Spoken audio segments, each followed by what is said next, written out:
c'est quoi le Pessah? Pessah, ça veut dire le paix. Le mot Pessah, c'est deux mots. Pessah. Faites attention que Pessah, la nuit de Pessah, la bouche sans arrêt elle travaille. Soit elle parle, soit elle mange. Paix, ça veut dire ça veut dire on mange, ou ça veut dire on parle. Pessah, c'est ça le mot Pessah. De parler des choses de la Haggadah. La halakha, s'il y a des parents, il faut leur dire s'ils ont l'habitude de fumer. Lol Hashem Sigav, même Sekriat Haggadah Valen. On ne fume pas pendant la Haggadah.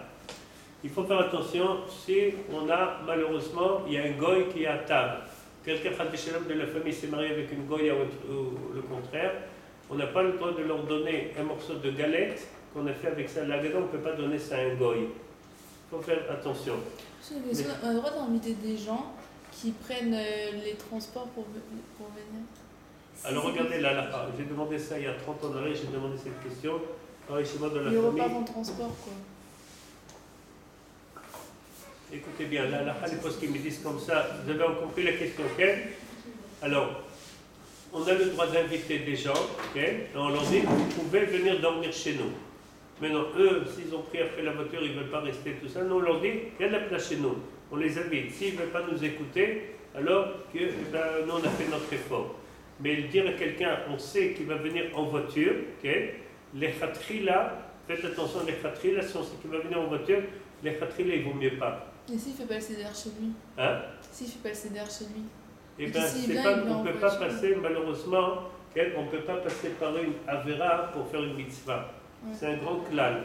Il vaut mieux. Mais regardez, comme je vous dis tout de suite, il y a des manières pour amener les gens qui ne sont pas encore très religieux.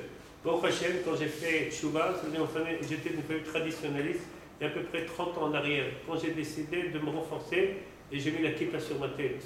Mes frères, mes soeurs m'ont dit, mais quoi? Mais t'es fou, t'es devenu religieux, t'es devenu un louba. Ils ont commencé à tous me prendre pour un fou. Aujourd'hui, bon Hachem, ils sont tous religieux. Toute ma famille, Shomrei Shabbat, ils mangent kasher, et tous. Ils font les mariages séparés, les hommes, les femmes avec une mechitza, tous, bon Hachem. Parce que j'ai essayé toujours de rester en contact avec eux. Toujours bien, même que des fois je partais, je mangeais rien, ou je venais avec moi, jusqu'à il y a 3-4 ans en arrière, quand je partais chez quelqu'un de ma famille, je venais avec moi avec mon manger. Ils savaient que je ne mange pas là-bas. C'est pas très cachère, j'avais peur. Maintenant, bon Hachem, ils ont tous trempé la vaisselle, tout est cachère, tout, bon Hachem. Il ne faut pas se décourager de la famille. Et c'est une grande mitzvah de les ramener. Ça veut dire de penser sur eux positivement, qu'ils vont faire tchouva. Et chaque fois qu'on peut leur glisser un petit Dvar Torah, en plus il faut savoir, le Rav Lau, dans son livre là, il a dit quelque chose de très très beau. Dans la Torah, il y a la mitzvah de, vous connaissez, Pesach Sheni. Oui. Quelqu'un qui était tamé, il ne pouvait pas amener le sacrifice le 14 l'après-midi, alors il n'est pas de l'agneau, de faire le mitzvah de Korban Pesach, il doit faire ça Yudalet Be'iyar. Mais c'est là. Comment ça commence dans la Torah? Il y a des gens, ils étaient tmim, ils ont dit à Moshe Rabbeinu, lama igara chelkenu. Pourquoi nous on veut amener aussi le korban? Pourquoi on ne peut pas? Parce qu'on est tmim, on ne peut pas amener le korban. Donc Moshe Rabbeinu leur a donné la mitzvah de Pesach Sheni. Le Rav Lau, il a amené au nom du Rabbi de Lubavitch, il a dit quelque chose de très très beau. En fait, chaque quelqu'un qui est chiloni, ça veut dire qui n'est pas trop religieux, il demande à chaque juif qui est religieux, il lui dit, pourquoi tu ne t'occupes pas de ma neshama? Ça veut dire, moi aussi je crève d'envie de faire tchouva, mais je n'ai pas la force, ou je ne sais pas comment il faut faire, qu'est-ce qu'il faut faire, comment, je ne sais pas, mais au fond d'eux, tous les juifs qui sont noirs, ils crèvent d'envie de faire tchouva. Maman, c'est au fond d'eux, ils ont une soif terrible. Et on voit que dès qu'on commence à parler à des gens qui ne sont pas très religieux, tout de suite, on leur a, de nos jours, c'est très facile de faire tchouva. Les gens, pour Hachem, c'est des millions, ils font tchouva. Parce qu'à l'intérieur d'eux, ils savent que c'est la vérité, ils ont du mal. Chacun a besoin d'un coup de main pour le secouer, pour le réveiller. Donc c'est une grande mitzvah que quand on est avec des gens qui ne sont pas... Si par exemple, maman essaie de faire l'effort, on sait que quelqu'un ne va pas faire l'aile à seder, on s'occupe qu'il y aura de la place chez nous pour dormir, on fait tout en sorte, ou chez un voisin ou quelque chose comme ça, on lui dit, écoute, si tu viens chez nous, tu auras à manger, tu auras à dormir, et bien ça, c'est une grande mitzvah de faire cette chose-là. Mais si on sait qu'il va prendre la voiture, alors il ne vaut mieux pas. Le seder, on peut lui dire, écoute, ça commence à 7h, à 7h30 le seder, viens à 7h, Et si le Chal Shalom il arrive en retard avec la voiture, il n'y a rien à faire. Mais s'il est arrivé, il ne faut pas faire, il ne faut pas être, ça veut dire, regardez bien, quelqu'un, vous entendez là, quelqu'un qui n'est pas religieux, qui est venu par exemple vers la voiture, il faut détester ce qu'il a fait, et il faut aimer la personne. Le Rabbi Chaim Vital, l'élève de Rizel, l'a dit, même avec les Rechaim, il faut les aimer. Le Chazon Ish, il a dit une phrase très très très belle, il y a 60 ans en arrière. Il a dit que nos frères, les Chilonim, ceux qui ne sont pas encore dans la Torah, les mitzvot, okay, ils ont tous le statut de Tinok Shenishba. C'est comme si un petit bébé qui a été grandi en Sibérie ou dans un trou perdu qui ne comprend rien. C'est des ignorants complètement, c'est des ignorants et staval. Donc, en plus, je vous ai dit, le meilleur moment pour faire les bénédictions, c'est la nuit de Leila Seder. Moi, on m'a dit que c'était mieux ouvert avec la Akedah. Avec la Akedah Tzrak. Non, pas la Kedat Yitzhak. On a dit que les cendres, elles sont dans Hachem en permanence. Comment? On a dit que les cendres de Yitzhak, elles sont dans Hachem en permanence. Oui, mais il y a écrit que la nuit que Yitzhak voulait faire la bénédiction Esav, Ah oui, ouais. c'était ça, c'était la nuit de Leila Seder. Donc c'est pour ça très important de faire des rencontres des autres Hachem. Il y en a un des Admorim en Israël. Il avait l'habitude, pendant la nuit de Seder, il descendait de sa maison, il était en train de faire un tour dans le quartier. On lui a demandé, qu'est-ce que tu es en train de faire? Un tour. Mais non, pendant Leila Seder, tu abandonnes ton Leila Seder, tu es en train de te promener dans la rue, qu'est-ce que tu fais? Il a dit, mon plaisir, c'est d'entendre dans tous les fenêtres, de partout, dans tous les salons, on entend comment tous les juifs, même les juifs les plus loin, qui sont en train de faire Leila Seder. Il y a un pourcentage peut-être de 90 ou 95% en Israël, même chez les gens qui ne sont pas religieux, qui mangent des matzot à Pessah. Donc, on a l'habitude, quand on fait Datsach, Adash Bacham, on renverse le vin. On jette ce vin-là. Quand on dit Matzazou, on a l'habitude de prendre la galette et on la lève. On dit Matzazou, on fait passer cette Matzazou. Mais quand on mange le corps, ça veut dire quand le zroa, pardon, quand on arrive dans le zroa à l'os, ça on n'a pas le droit de la lever. D'ailleurs, c'est écrit dans la Lacha Shulchan Aruch que quand on achète de la viande, il ne faut pas dire Basar Zeh le Pessah. Ça veut dire il faut dire Basar Zeh la Chag. Mais on ne dit pas le Pessah parce que c'est comme si on est en train de acheter de la viande, que ça va être pour le Korban Pessah.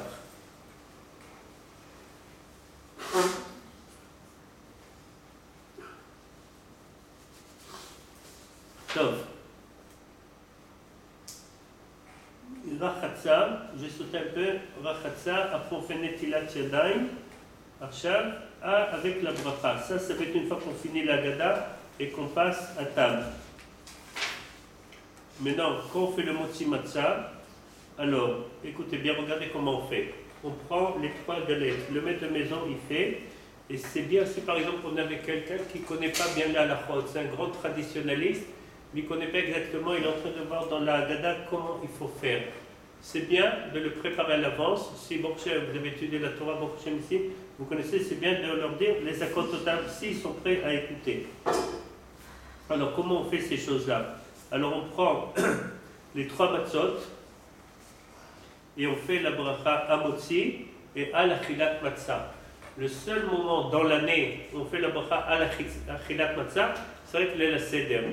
Pendant la semaine de Pessah, on ne fait pas l'Achilat Matzah. On fait Amotzi Lachem Min Haaretz. Il ne faut pas se tromper, il y a des gens qui ne savent pas. Et chaque fois qu'ils mangent la matzah, ils disent Al-Achilat Matzah, c'est une erreur. On fait ça Achverak pendant la Seder. Donc, Noagim Acharei Shemevarech le Motzi Al-Achilat Matzah.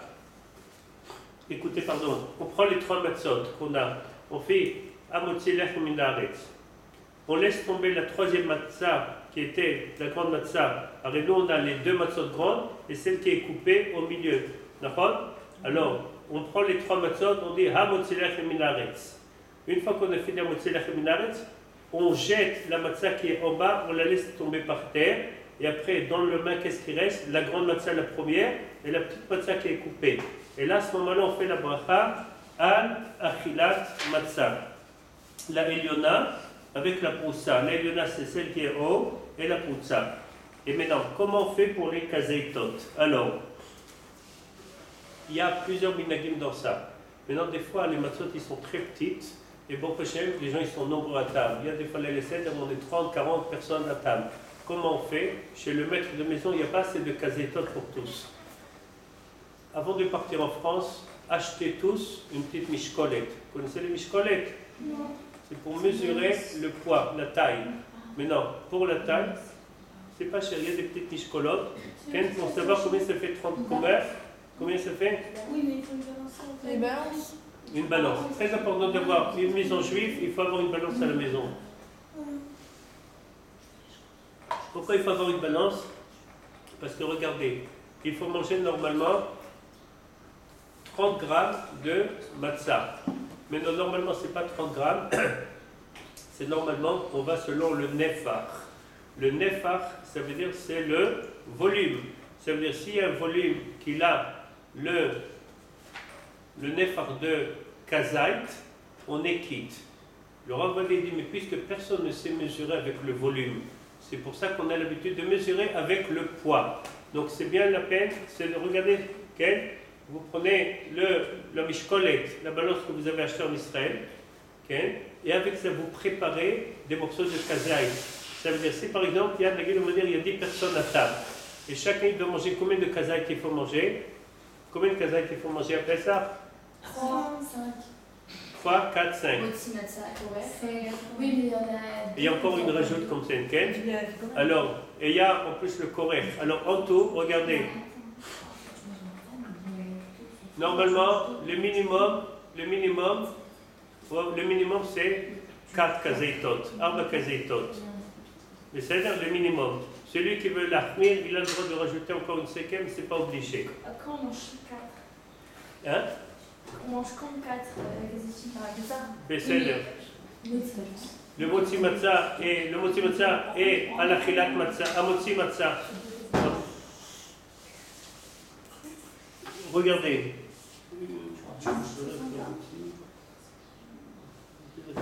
On ne dit pas motzi matzah, mechila, motzi lechem minaretz.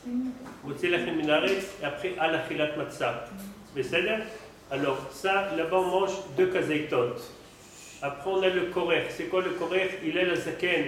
Aya Korcham, il est le zaken. Qu'est-ce qu'il faisait? Il prenait la matzah, il faisait un sandwich, il l'a coupé en deux, il mettait le maror avec la charosette. Avec la charosette, ça c'est le 3e, kazait. Et après il y a le afikoman. Afikoman c'est à la fin. Et celui qui veut, alors il mange encore une 5e, mais c'est pas obligé. Ça c'est vrai pour le balabait, le 5e kazait. Mais en tout cas, les 4 kazeitot, ça veut dire que chaque kazait, c'est à peu près 30 grammes. Donc 4 fois multiplié par 30, ça fait 120. Maintenant, si bon, on est 10 personnes à table, chacun doit manger 4 kazeitot. Multiplié par 10, ça fait 40 kazeitot. Il faut bien préparer l'avance. Je vous dis tout de suite, la fille qui va être le plus messoudère, elle va faire la liste, tout ce qu'il faut acheter, ils vont entrer dans le Pessah bien, parce que sinon, on arrive, il manque ça, et tout ça, c'est chaval. Il faut bien réfléchir. Et avec, normalement, dans les familles, qu'est-ce qu'on fait? On mesure le poids de le kazait, et on prépare chacun, par exemple, dans des sachets. Comme ça, on sait ça, c'est le premier kazait, deuxième, troisième, quatrième. Parce que des fois, quand on fait le amotzi lechem minaret, c'est le motzi matzah, dans la matzah du balabait, il n'y a pas pour donner à tous.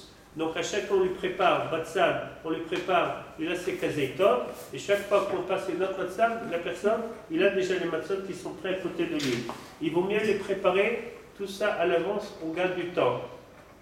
Parce que si, regardez, c'est une bonne habitude de prendre ces choses-là, peut-être ça fait peur au départ, mais c'est bien, le plus qu'on est mesoudarim, on sait ce qu'on fait, alors, bon, après qu'on arrive, on est mesoudarim.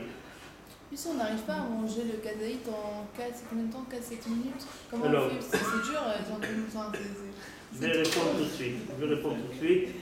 Alors, Torkedes man achilat pras. Le Rav Ovadia, il dit le zman de achilat, pras, c'est comme ça, il y a plusieurs opinions dans la halacha. Le Rav Ovadia dit, il y a une opinion qui dit que c'est 8 dakot, 7 dakot, 6 dakot et 4 dakot. Ça veut dire qu'il y a plusieurs. Maintenant, normalement, Si c'est possible de manger, écoutez bien, quand vous prenez les 2 premiers kazeitot et le keder qui a 310, c'est 4 minutes, c'est pas les 2 matzot en 4 minutes. C'est 4 minutes, encore 4 minutes, ça fait 8 minutes. On mange les 2 kazeitot en 8 minutes. Vous savez? Maintenant, il faut faire très attention que quand quelqu'un n'a pas mangé toute la journée, il crève de faim, il commence à manger les galettes, il est tout content, la bouche elle travaille vite, il fait très très très vite. Après, le plus qu'il a mâché, la bouche elle commence à devenir fatiguée et commence à manger doucement, il n'a plus la force de manger. Okay? Il faut faire très attention que cette nuit-là de l'aile à seder, l'essentiel c'est de la matzah. Après, bon, on a toute une semaine pour se rattraper tout ce qu'on n'a pas bien mangé que le lait seder. Et surtout, je vous ai dit que dans le repas, quand on mange le repas, il faut laisser la place pour le kazaï de le afikoman. C'est possible ça.